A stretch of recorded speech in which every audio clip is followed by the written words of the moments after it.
Hello students, welcome back to Elite Tutors. चलिए इस video में हम कंटिन्यू करने वाले हैं 2 मार्क्स के most important questions board exam point of view से। तो चलिए देखते हैं। तो इसमें जो आप क्वेश्चन देख रहे हो ये जुलाई 2019 में आ चुका है और क्या लिखा देखिए कि find the side and perimeter of a square whose diagonal is 13√2 centimetre. तो आपको एक स्क्वायर का साइड फाइंड आउट करना है और उसका पेरीमीटर फाइंड आउट करना है और उस स्क्वायर का जो डायगोनल है वो है 13√2। तो चलिए हम क्या करते हैं, एक डायग्राम ड्रॉ कर लेते हैं, स्क्वायर ड्रॉ कर लेते हैं और उसका नेमिंग कर लेते हैं। तो ABCD और नेमिंग कर लिया, उसका डायगोनल 13√2 है। तो एक डायगोनल यहाँ पे ड्रॉ कर लेते हैं और वो है आपको दिया है 13√2। तो यहाँ पे हम ऐसा लिख सकते हैं 13√2। तो अब आपके पास एक स्क्वायर में एक डायगोनल का वैल्यू है और आपसे पूछा है कि इसके साइड के वैल्यू क्या होंगे और पेरीमीटर। तो आप जानते हो कि पेरीमीटर का मतलब सबको प्लस करना, और सबको प्लस करके क्या मिलेगा वो डिपेंड करता है कि उसका साइड क्या है। तो सबसे पहले आपको साइड फाइंड आउट करना पड़ेगा, तभी जाके आपको पेरीमीटर मिलेगा। तो सिंस फिगर जो है वो एक स्क्वायर है और आप जानते हो कि स्क्वायर के सारे साइड्स इक्वल होते हैं। जैसे अगर हम ये ट्राइंगल लेंगे तो ये एंगल आपको 90 डिग्री मिलेगा, बिकॉज स्क्वायर के सभी एंगल 90 डिग्री होते हैं। तो ये एंगल भी अगर 90 डिग्री है तो इतना ट्राइंगल जो है वो राइट एंगल ट्राइंगल बन जाएगा, जिसमें ये और ये इक्वल क्यों होगा, क्योंकि ये साइड जो है ये स्क्वायर का साइड है ट्राइंगल के अंदर। तो ये दोनों इक्वल हो जाएंगे। फिर हम किस तरह इसको फाइंड आउट करेंगे वो देखते हैं।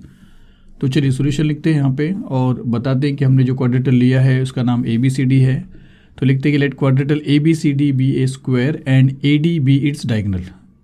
AC चलिए AC रहेगा, AD नहीं रहेगा। चलिए इसके बाद हम क्या करते हैं कि चार के चारों साइड इक्वल होते हैं स्क्वायर के, वो यहाँ पे बता देते हैं कि therefore AB is equal to BC which is equal to CD which is equal to AD, और इसको कर देंगे 1। और अपने को जब ज़रूरत पड़ेगा यहाँ से तो हम ले लेंगे।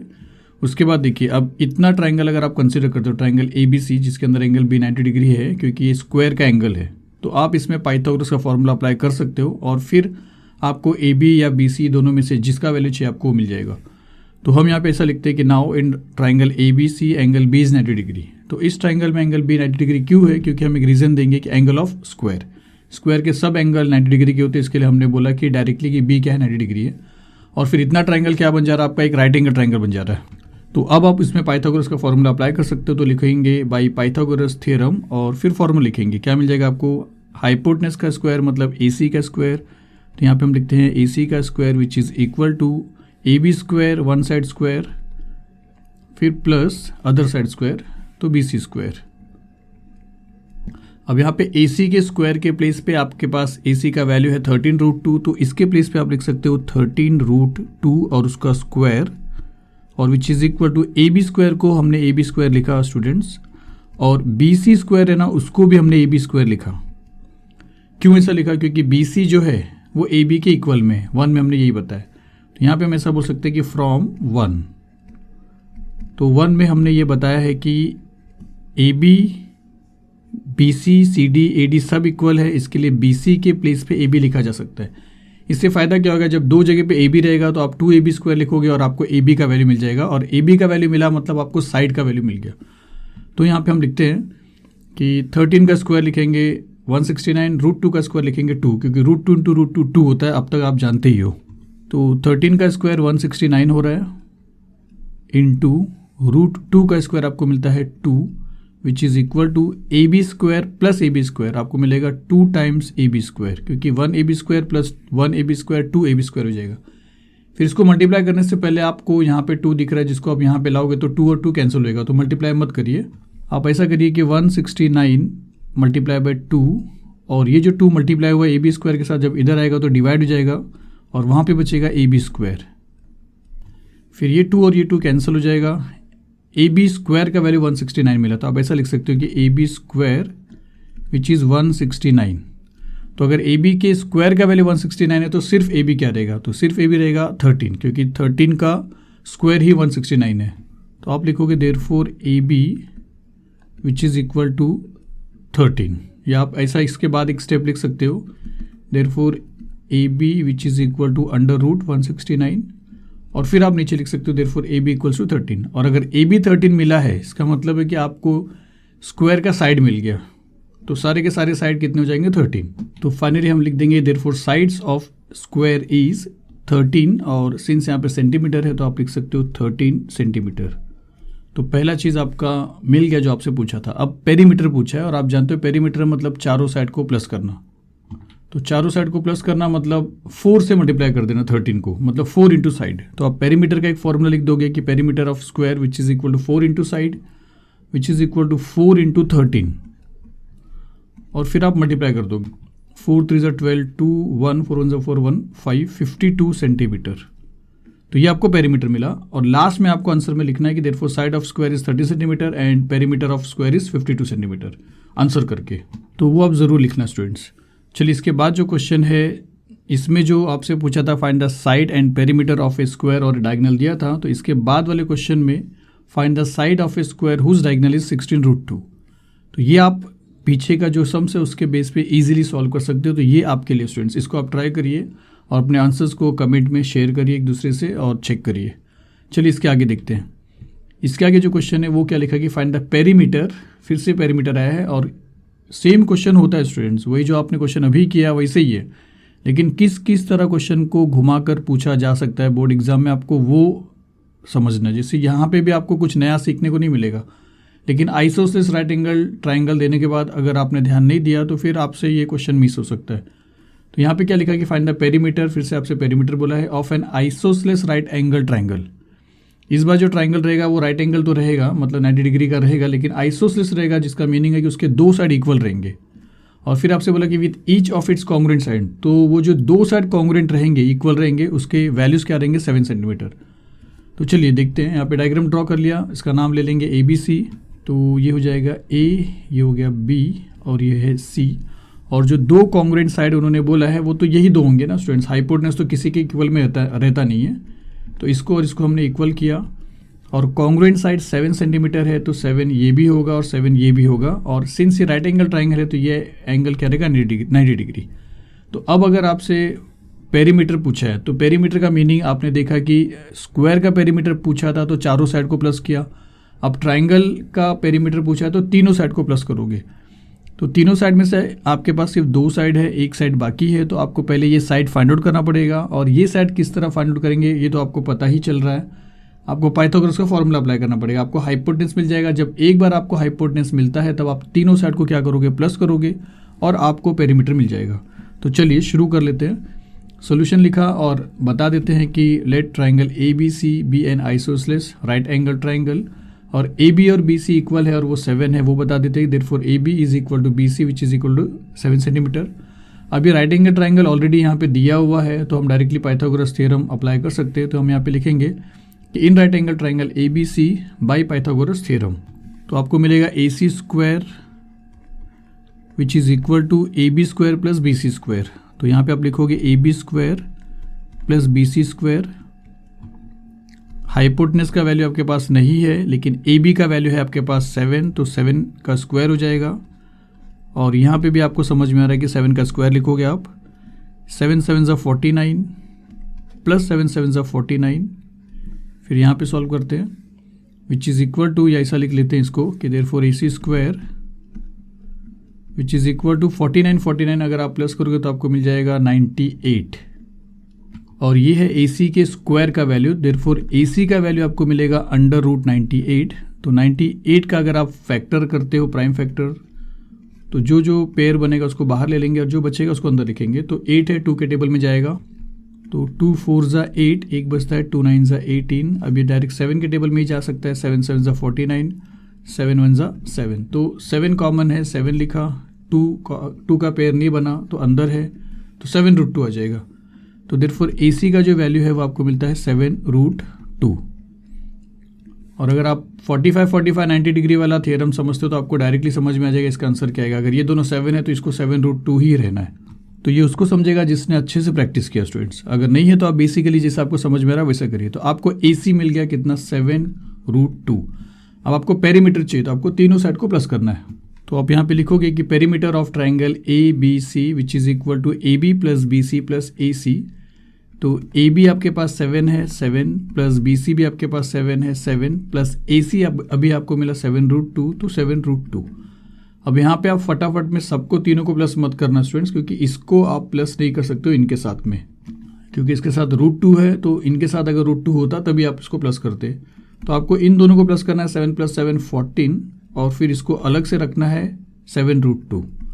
तो इसका आंसर इसी तरह रहेगा, थोड़ा सा अनक्लियर रहेगा लेकिन यही उसका आंसर रहेगा। तो आपको पेरीमीटर ऑफ ट्राइंगल ABC मिल गया 14 + 7√2।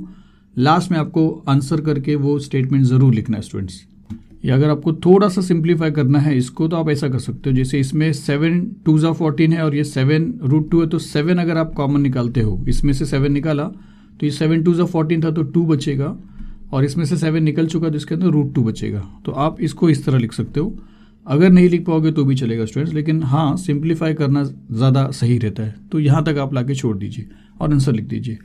तो चलिए ये वाला क्वेश्चन यहाँ पे फिनिश होता है। इसके बाद देखते हैं, इसके बाद देखिए क्या लिखा है। देखिए सितंबर 2021 में आया है कि एक ट्राइंगल है जिसका नाम DEF है, उसके अंदर एक एंगल E है जो 90 डिग्री है, और DE 33 है, DF 65 है। तो आपसे बोला कि EF फाइंड आउट करिए। तो चलिए एक ट्राइंगल ड्रॉ कर लेते हैं, इसका नाम लिख लेते हैं DEF, जिसमें से E 90 रहेगा। तो D को यहाँ पे लिखा, E को यहाँ पे लिखा और F को यहाँ पे लिखा, और E बन जाएगा आपका 90 डिग्री। और DE 33 है, DE 33 है, तो ये है 33, यहाँ पे 33 लिखा। और DF हाइपोटेनस आपके पास 65 है। और देन फाइंड EF, तो EF आपको फाइंड आउट करना है तो ईजी, पाइथागोरस के थ्योरम से ही है। तो मतलब कर रहा हूँ मैं स्टूडेंट्स, लेकिन ईजी है, सितंबर 2021 में आया है। देखिए स्टूडेंट्स, तो चलिए इसको लिखते हैं, सॉल्यूशन लिखते हैं और लिखेंगे कि in right angle triangle DEF by Pythagoras theorem. Directly आप आ जाइए बाय पाइथागोरस थ्योरम, और आप फॉर्मूला लिखिए कि DF square which is equal to DF square DE square plus EF square. तो DE square plus EF square, तो DF 65 है तो 65 का square which is equal to DE 33 है तो 33 का स्क्वायर प्लस EF स्क्वायर, तो EF स्क्वायर को एज इट इज़ लिखा। 65 का स्क्वायर मतलब 65 × 65। तो मैं सॉल्व कर रहा हूँ, जिनको आता है वो नहीं देख सकते। 5 5 25, 5 2, 6 5 30 32, और 6 5 30 0 3, 6 6 36, 37 38 39।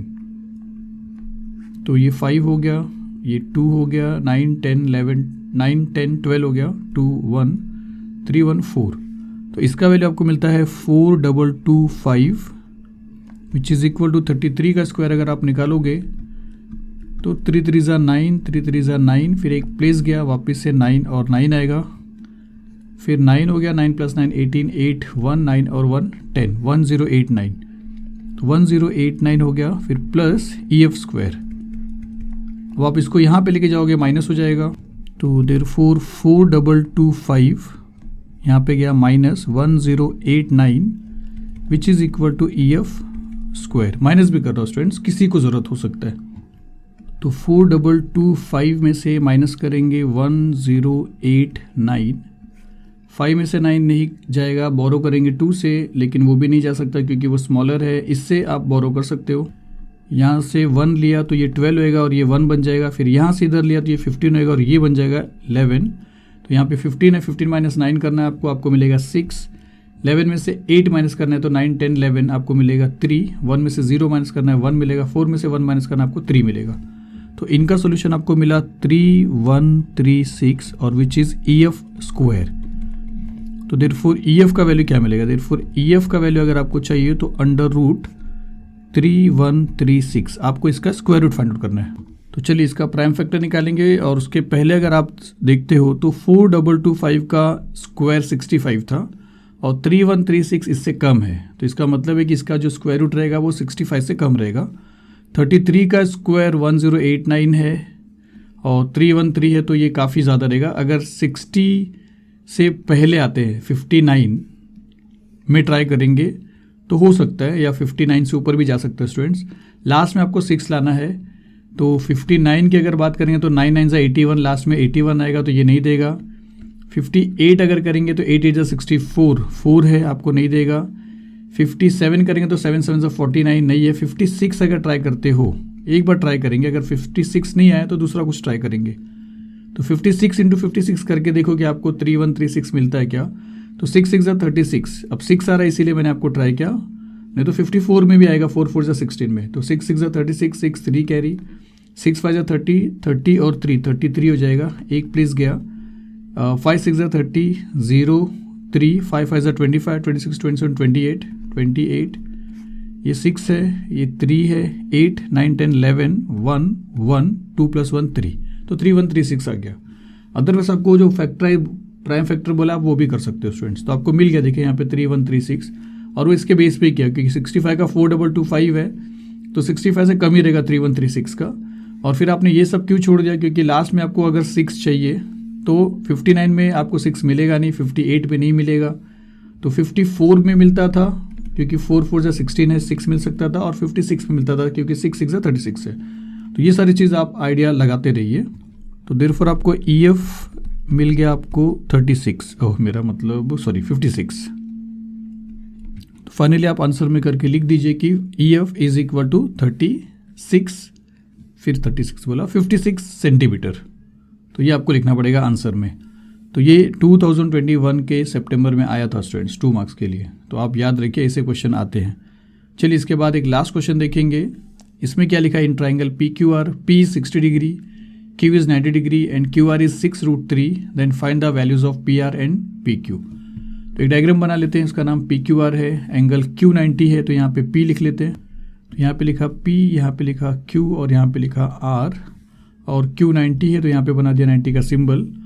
और उसके बाद P जो एंगल है वो 60 डिग्री दिया है, तो P के प्लेस पे आप लिखिए यहाँ पे 60 डिग्री, और उसके बाद QR का जो वैल्यू है वो आपको 6√3 दिया है। फिर आपसे क्या पूछा है, then find the values of PR का वैल्यू आपको फाइंड आउट करना है, और PQ का वैल्यू आपको फाइंड आउट करना है। तो यहाँ पे आप अगर पाइथागोरस सोचोगे तो बिल्कुल नहीं सोच सकते, क्योंकि राइट एंगल ट्रायंगल में पाइथागोरस का फॉर्मूला तभी आप अप्लाई करोगे जब आपके पास 3 में से कोई भी 2 साइड का वैल्यू रहेगा। यहाँ पे सिर्फ एक ही साइड का वैल्यू है, और 60 एंगल देने के बाद ही आपको समझ में आ जाना चाहिए क्यों दिया ये। तो एक ट्रायंगल के अंदर एक 60 हो और एक 90 हो, तो एक जो बचेगा वो 30 ही बचेगा, क्योंकि 30 + 60 90, 90 + 90 180, ट्रायंगल के तीनों एंगल मिलके 180 ही बनते हैं। तो ये मिल जाएगा आपको 30 डिग्री, और जब ये 30 मिल जाएगा तो ये वो एक स्पेशल ट्रायंगल बन जाएगा जिसका एंगल 30 60 90 है, जिसमें 30 के सामने वाला जो साइड होता है वो हाइपोटेनस का आधा होता है, और 60 के सामने वाला जो साइड होता है वो हाइपोटेनस का √3/2 टाइम्स होता है। चलिए मैं बताता हूँ, अगर आपने फॉर्मूला देखा होगा तो आप प्लीज़ समझ जाएंगे, और देखिए ज़रूर लेकिन। तो चलिए यहाँ पे सॉल्यूशन में शुरू करते हैं। यहाँ पे लिखते हैं ट्राइंगल PQR, तो बताइए कौन कौन सा एंगल कितना कितना डिग्री का है। तो हम यहाँ पे लिखेंगे एंगल P 60 डिग्री है, क्यों है क्योंकि दिया हुआ है, तो आप लिखिए गिवन। और एंगल Q जो है वो 90 डिग्री है, वो भी उसका रीज़न है गिवन। आप 2 गिवन लिखने से अच्छा आप ऐसा कर्ली ब्रैकेट बना के एक गिवन भी लिख सकते हो। फिर एक जो एंगल बच रहा है 2 एंगल के बाद वो 30 ही हो जाएगा, उसको आप रिमेनिंग एंगल करके भी बोल सकते हो। कैपिटलाइजेशन स्मॉल लिखना ये कोई ग्रामेटिकल मिस्टेक आपको यहाँ पे देखा नहीं जाएगा स्टूडेंट्स। आप यहाँ पे भी G कैपिटल लिख सकते हो, और यहाँ पे R को भी स्मॉल लिख सकते हो, यहाँ पे ये सारी चीज़ नहीं रहेंगे। तो अब जो आपको ट्राइंगल का मेजर्स मिला है वो एक 30 डिग्री का मिला, एक 60 डिग्री का और एक 90 डिग्री का। तो आप यहाँ पे बताओगे कि therefore triangle PQR is 30 degree 60 degree 90 degree triangle. तो ये एक स्पेशल ट्राइंगल है जिसमें 30 के सामने वाला हाफ होता है हाइपोटेनस का, और 60 के सामने वाला √3/2 होता है। तो अभी 30 के सामने जो हाफ होगा PQ किसका आधा रहेगा, PR का। लेकिन अब PQ का पता है आपके पास वैल्यू ना PR का, तो 30 के सामने वाले साइड का हाफ लेके आपको फ़ायदा नहीं, तो आपको 60 के सामने वाला देखना पड़ेगा। 60 के सामने वाला जो साइड होता है वो √3/2 टाइम्स ऑफ हाइपोटेनस का होता है PR का, क्योंकि हाइपोटेनस का नाम PR है। किसका वैल्यू है ये 60 के सामने वाला होता है, 60 के सामने वाली साइड का नाम QR। तो ये फॉर्मूला आपको मिलता है कि QR जो रहेगा वो हाइपोटेनस का √3/2 रहेगा, और इसके ऊपर आपको हाइपोटेनस मिल जाएगा क्योंकि उसके सामने वाला साइड दिया तो हाइपोटेनस मिलेगा, और जब हाइपोटेनस मिलेगा तो उसका जस्ट आधा रहेगा PQ, जो आप फॉर्मूले से लिख के बता सकते हो। तो चलिए सॉल्व कर लेते हैं। तो हम ऐसा लिखते हैं कि 60 के सामने QR है, तो हम ऐसा लिखेंगे therefore QR is equal to √3/2 times of hypotenuse जिसका नाम है PR। तो QR का वैल्यू आपके पास 6√3 है, तो इसके प्लेस पे 6√3 लिखेंगे। तो यहाँ पे लिखेंगे therefore 6√3 which is equal to √3/2 into PR। अब आपको PR मिल जाएगा स्टूडेंट्स। तो हम क्या करेंगे, 2 को यहाँ पे लाएंगे और √3 को भी यहाँ पे लाएंगे। तो 2 PR के साथ डिवाइड हुआ है, यहाँ पे आएगा तो मल्टीप्लाई हो जाएगा, और √3 PR के साथ मल्टीप्लाई हो तो यहाँ पे आके डिवाइड हो जाएगा। तो ऐसा लिख सकते हैं देयरफॉर 2 मल्टीप्लाई होगा तो 2 मल्टीप्लाई बाय 6 √3 और divide by √3 which is equal to PR। तो जो मल्टीप्लाई था वो डिवाइड हुआ है और जो डिवाइड था वो यहाँ पे मल्टीप्लाई हुआ है। तो अब क्या होगा, √3 कैंसिल हो रहा है, 2 6 12, तो देयरफॉर PR आपको मिल गया। देखिए PR आपको मिल गया 6 2 12 और लिख दिया सेंटीमीटर। तो ये मिल गया आपको 12। तो अगर ये 12 मिल गया आपको तो अब आप ये निकाल सकते हो जो 30 के सामने है, इसका फॉर्मूला हाफ ऑफ हाइपोटेनस। तो आप अब ऐसा लिखोगे कि PQ ये रहेगा हाफ ऑफ हाइपोटेनस का नाम है PR। तो इस बार PR का वैल्यू के पास 12 है, तो आप लिखोगे which is equal to half into 12। तो 2 1 2 2 6 12 6 1 6 which is equal to 6 centimetre. ये हो जाएगा आपका PQ। तो आपको PQ भी मिल गया और आपको PR भी मिल गया, और यही पूछा था आपसे कि PQ और PR फाइंड करें और लास्ट में आंसर में करके आपको ये दोनों का वैल्यू लिखना है। तो चलिए इस वीडियो में बस इतना ही, मिलेंगे फिर से अगले वीडियो में। Thank you very much.